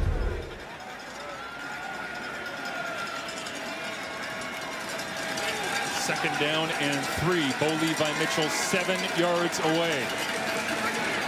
Hands it off. Peyton Logan stacked up, and just like we saw with Arbuckle on 2nd and 3, handing off that jet sweep earlier, this one, an inside handoff on 2nd and 3 goes for a loss of 5 as Patrick Levels fires into the backfield.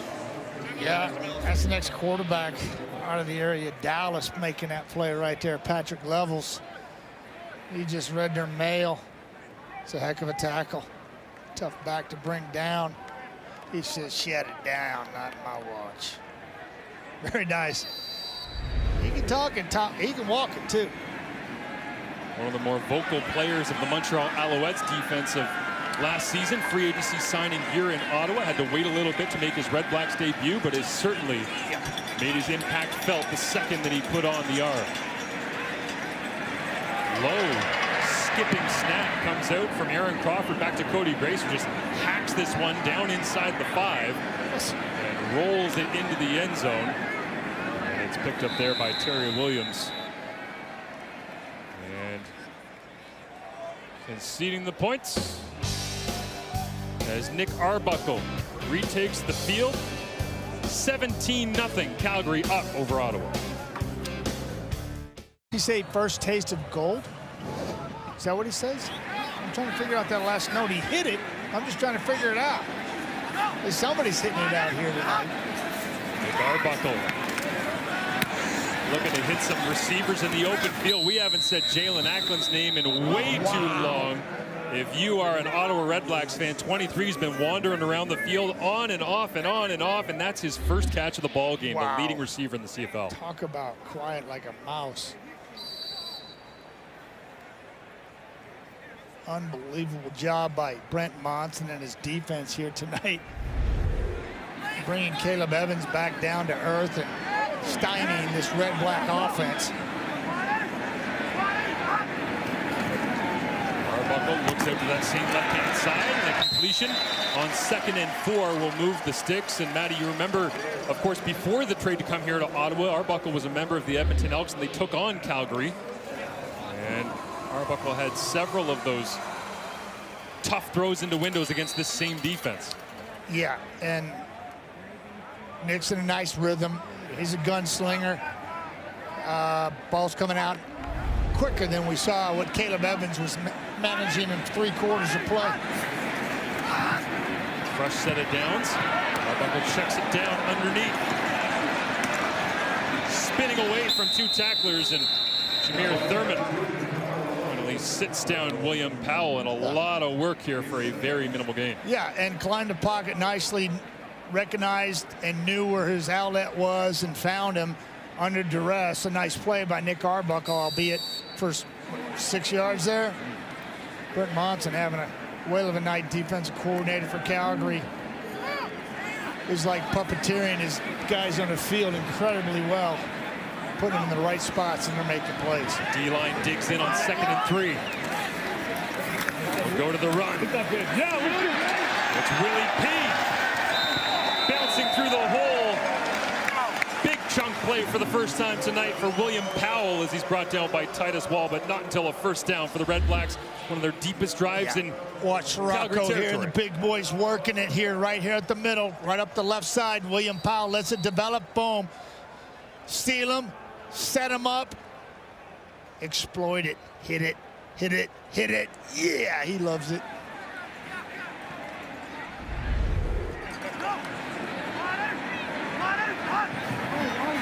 First and 10, Arbuckle back to the sideline where he had success with Nate Bahar earlier, got through his progressions quickly, and another completion along that left sideline. Yeah, nice flow there by Nick Arbuckle. Got off his front side read, came backside, knew his outlet was. He's just gonna sit right over here. Just sit right there. I'll find you. Watch Nick to the field, come backside. Lapolice goes tempo here on 2nd down and short. A long 2 yards, went inside handoff, trying to follow behind that offensive line that has the same lineup for the 4th straight game. Refreshing for Lapo to be able to call his full playbook with the same group up front. So they do pick up the first down. Crowd appreciates it. Running out of time here, clocks your enemies. Almost 7 minutes left in this football game.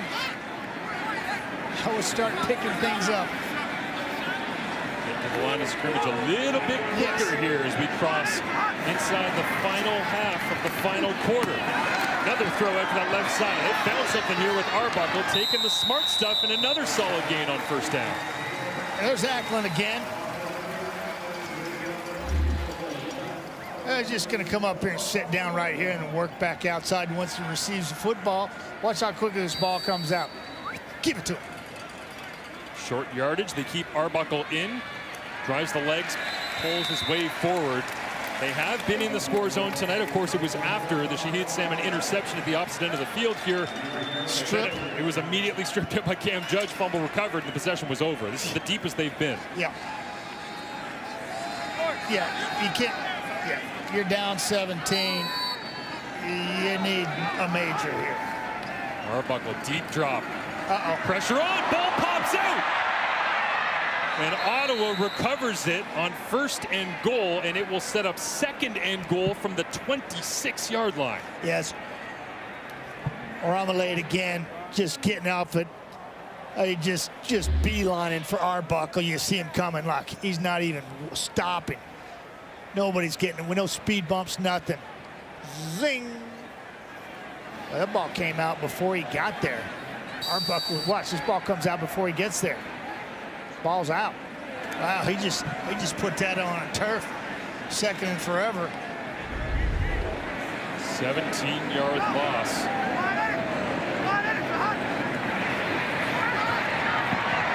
Throw it underneath. William Powell runs into a crowd of Stampeders and is wrapped up just inside the 20-yard line. And I guess with 5 minutes here remaining, do you take the field goal and then hope you get 2 possessions back? You know, the way this offense has been going, yeah, I think you're going to have to. You got to get off the schneid and get some points on the board, stop the bleeding. But, boy, that fumble was tough right there on that offense that had some momentum. Oh! And Lewis Ward goes doink and through. The bank shot on Bank Street. Did he call it? As the all-time leader in field goal accuracy calls his shot. First points of the night for Ottawa. They need more in the final 5.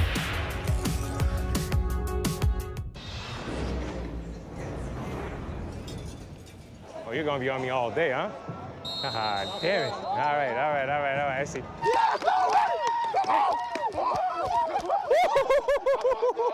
Grind time, gorilla time. Let's go, baby. Hey, wait, wings this weekend or what? I'm down. Wings? Sunday? Wednesday. Sunday? Don't miss next week's CFL Wired episode, bringing you exclusive access to the latest CFL highlights. Catch it Wednesday at 7 Eastern, 4 Pacific, only on TSN. Bo Levi Mitchell. Handoff inside as Dietrich Mills gets stacked up, and I immediately need to know from David Mackey where the best wing spot is in Vancouver or Surrey, because it seems like he knows. I just got a big hankering from some wings just watching that, you know? It's like, let's throw some on the barbie and go. Bo Levi Mitchell 7 yards away from becoming the Stampeders' all-time leader in passing yardage. You got to think it's coming right here. 2nd down and 8. If he's throwing for a first down, he's throwing for the record. Hunchak looks like he's on a mission out here at X.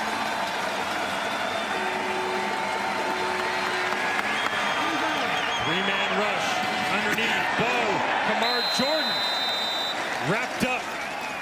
Big hit that time, flying out of the backfield as Bailey goes to the turf, who came up to make the tackle, and Hakeem Bailey jumps back up onto his feet, but either he'll take a seat or the injury spotter will remove him from the game.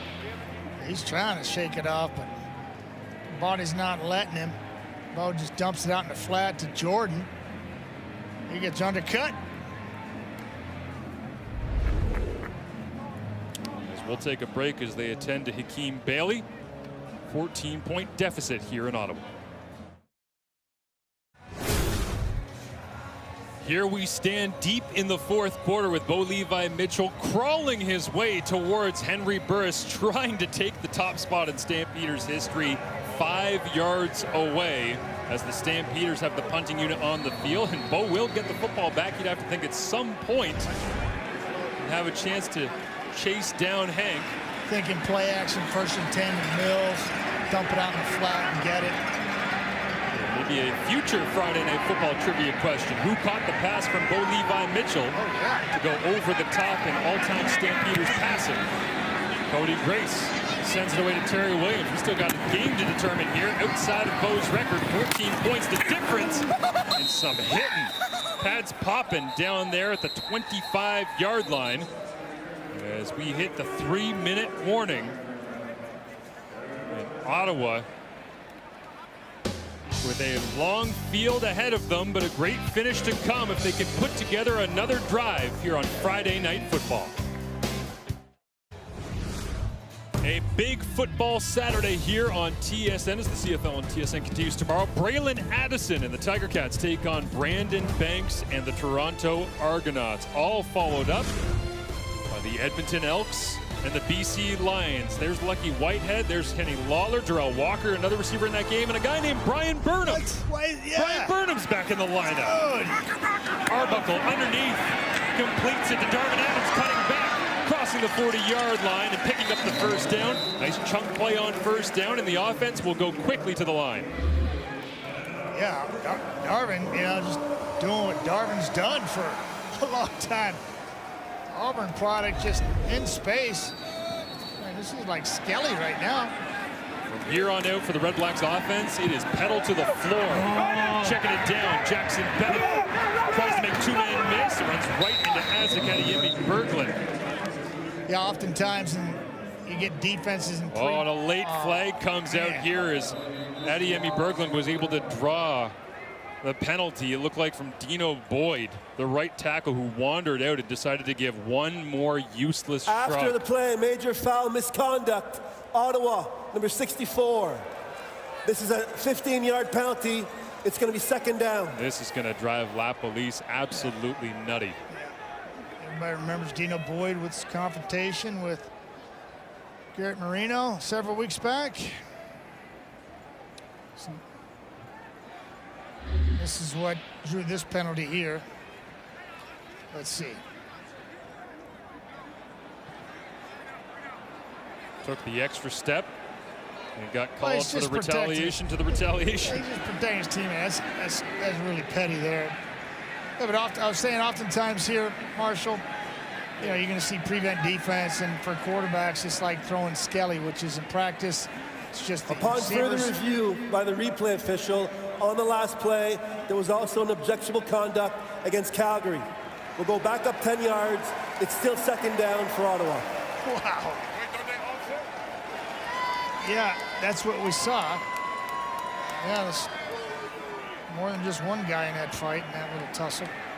Great play by Adeyemi Berglund, making his way from defensive line all the way out to make the tackle on the check down of Jackson Bennett. But yeah, and that's kind of overshadowed that. Playing shot for shot there, and so it creates second down and 12 for Arbuckle in the gun. Trailing by 14, 2:26 remaining, clock rolling. Steps up, looks down the field, throws into traffic. 4 or 5 red buckets in there, all with a chance at it, as Arbuckle's got no choice but to push the ball down the field, and maybe some friendly fire here as Brad Muhammad's slow to get up. Yeah, we're going to try to figure out where he's going with the football. It looks like a dig of some sort. A guy coming across the middle late, attracting a lot of attention. Yeah, look at that. 4 guys just flying around the football. Stampeders have a better chance of catching that than a Red Black did. And tough spot for that quarterback right there. Like I said, they dropped 8 on that play, spied a 4th, rushed 3. Not a lot of holes back there.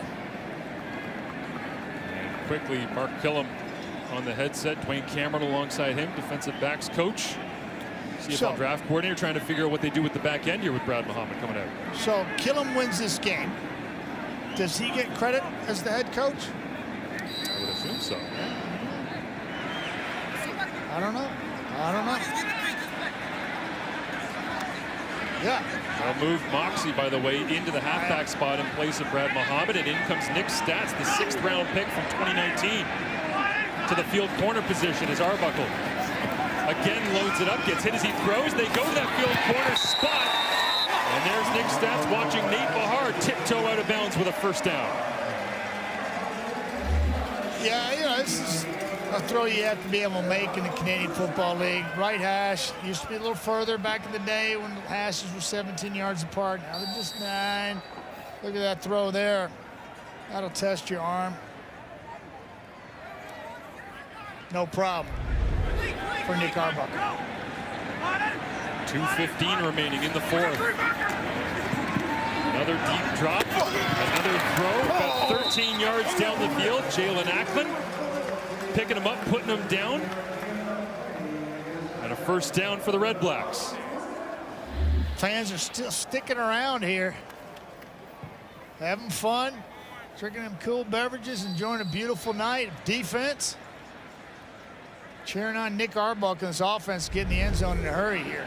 2:09 left on the clock. Well, all it'll take is one play over the top and a touchdown to set this place on fire in the final 2 minutes. There's 40 yards to go before that can happen. Again to the wide side. It's Shaq Johnson stepping out of bounds at the 29 and another first down. Just 10 yards here, 10 yards there. Wide side out, wide side out. Yeah, this is the one Nick would want me to show because the ball comes out tight. Nice tight spiral. Boom, on the money. That's perfect. Much like we saw last night with Wolodarski and Kaleras over the top late. It's a beautiful throw. One of the best I've seen all year. And now Stats checks out of the ball game. Moxley goes back to the field corner. So Calgary mixing and matching, cruising coverage. And underneath, Ryan Davis makes the grab for a gain of around 7 on the play. Yeah, I really like what Nick Arbuckle did here. He saw it and then he saw it and he just adjusted his feet real quick and just threw a strike. Watch his feet. Watch his feet. Boom, set it, get rid of it. Oh, I like it. Arbuckle on second down has to create. Rolling to his right, throwing back across his body into traffic, intercepted. It'll go the other direction, and it's the second pick of the game for Titus Wall. Read the eyes of Arbuckle, who threw it right back into traffic. Across his body, Marshall, you know that is a rule of thumb. You don't do that as a quarterback. You're going to see why here because the angles favor the defense and he can't see it.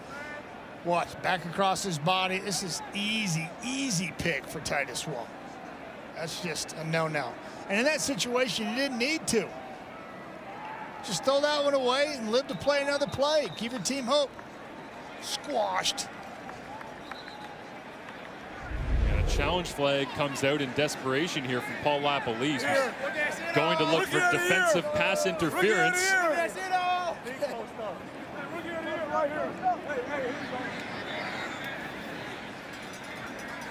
It'll have to be DPI that he's looking for, as Ben Major will announce it. Ottawa is challenging that there was pass interference on the previous play. The play will be reviewed. So the replay official, Tom Valesi, back in command. We'll take a look at it as Paul LaPolice gets his first replay on the pad, trying to sort out whether or not the desperation challenge was an advisable one. But at this point, it feels like it's inevitable. He had to take the red flag out of his pocket. Lapo's 3 of 4 on the year, 75%. Not bad.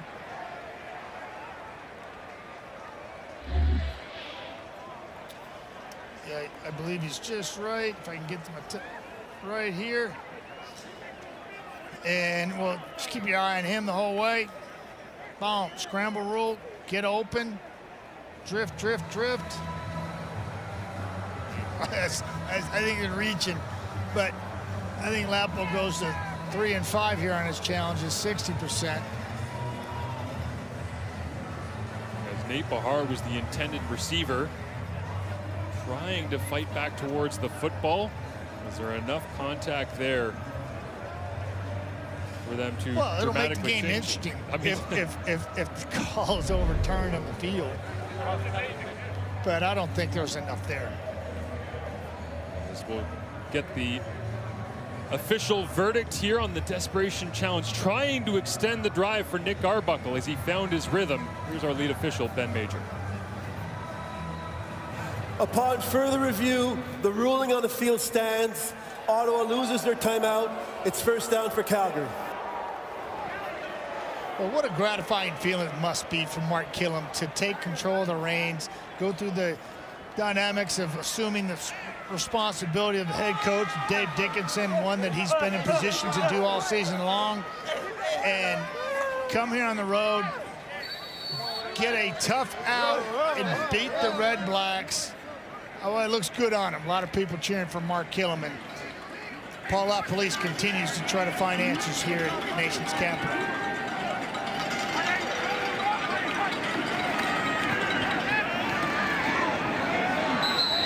go to the ground attack, burn some clock here on first down. Get a look at Titus Wall, a potential rookie of the year, as you heard it from the red and white sideline there, and a couple of interceptions on the year. Short yardage.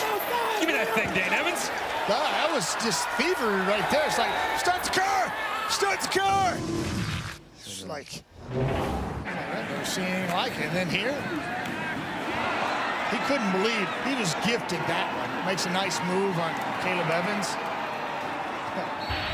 Got to work on that entrance to the end zone. Gonna hurt himself. Titus Wall. That's the new part of the game there. Just getting to admire what you did on the sidelines. You have to wait till the next Ball will throw. Oh, it's incomplete. And that might have been his last chance to pass Henry Burris tonight. 5 yards back on 2nd and 7. They went to Kamar Jordan with 1:15 remaining, and it got punched out at the last second, Matty. Yeah, I know Bo's going to take this W and run, but I know he's not going to be happy because there's a lot of this on the other end of throws.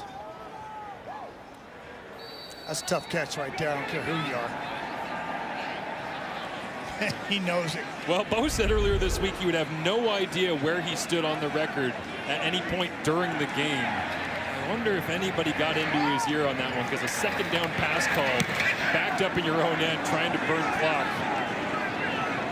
It's interesting. I think somebody knew. Somebody was tracking it up in the booth, and they wanted to get it for him. Here in Ottawa, as the special teams return out to the 48-yard line. I mean, it makes sense. It's an organization in a place that has so much history in Bo's career. 2016 Grey Cup against Ottawa. 2017 Grey Cup, he loses on this field against the Argonauts. 2018 Grey Cup against the Red Blacks, of course, out in Edmonton, being victorious. So I just admire the play of Charlie Power and Fraser Sopik on that special team, blowing up Terry Williams on the return. Hey, good on you, Mark. Good on you, Stampeders, for overcoming some adversity. I mean, it's big-time adversity on the road. Head coach not being here. Didn't have to mention Huff one time on the sidelines. Wow, that was sweet. A little sidearm delivery as Nick Arbuckle was pulled down. Hey, and Rose doesn't like it because he thought he had himself a sack. It was a great moment in CFL Wired earlier this year of Mike Rose saying, they took away my sack. Yeah, watch Rose. Just right over the center. Check him out. Swim move. Quarterback slap. I got him. No, you don't. Look at him. Dang it. On 2nd and short, Ottawa uses the ground attack of Jackson Bennett. Pulls a body or two across the 45-yard line of the Stampeders for a first down. As the clock rolls inside 45 seconds. Arbuckle flips it to the sidelines. And Bahar at the end of this football game is going to have a very nice stat line thanks to the man wearing 1 and 9 on his uniform in red and black. Yeah, and the YABs, yards after beatdown, right? That's what they are. And tried to explain Skelly earlier. It's just you don't have defensive pressure coming in your face. It's linebackers and defensive secondary, and you got your receivers, and you go through your play calls, passing. That's a good look right there.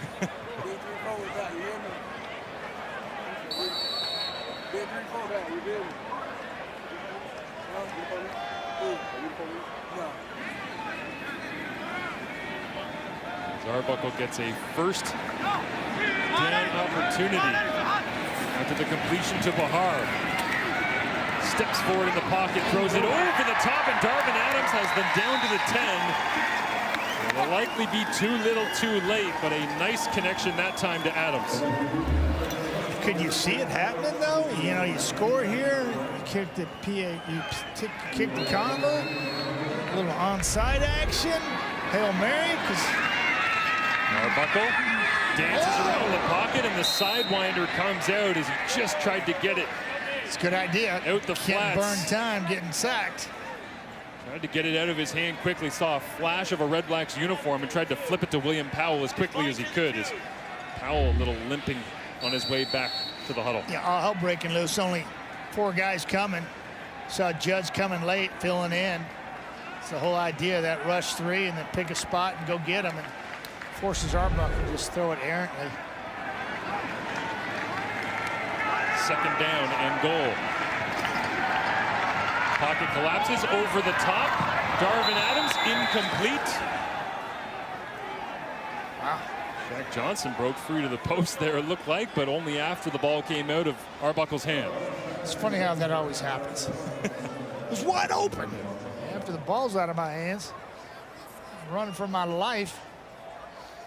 That's it right here. 15 seconds, got to have it. Convert and onside and Hail Mary. Wonder if Hank's watching. He's like, not tonight. Might have turned it off on that final incompletion. We'll see. As Arbuckle once again to the end zone. Acklin outside, intercepted. And that will be your ball game. As Ruffin. Wait a minute. Bo can still sling it, right? That's true. Yeah. Now this would be in victory formation. Come on, that'd be fun. Up by 14. I mean, they'd really have to be getting after the record if they went to the air. This is Ruffin getting his first of his career. And a late flag along the sideline. That's Ruffin right there. Kid from Western Kentucky. His first interception of his career. First-year player. He'll take it. Hopefully got a little bonus in his contract. Mark Killam giving him some love on the sideline. That's a good, feel-good story right there. After the play, objectionable conduct, misconduct. Calgary number 45. It's a 10-yard penalty, but it's first down for Calgary.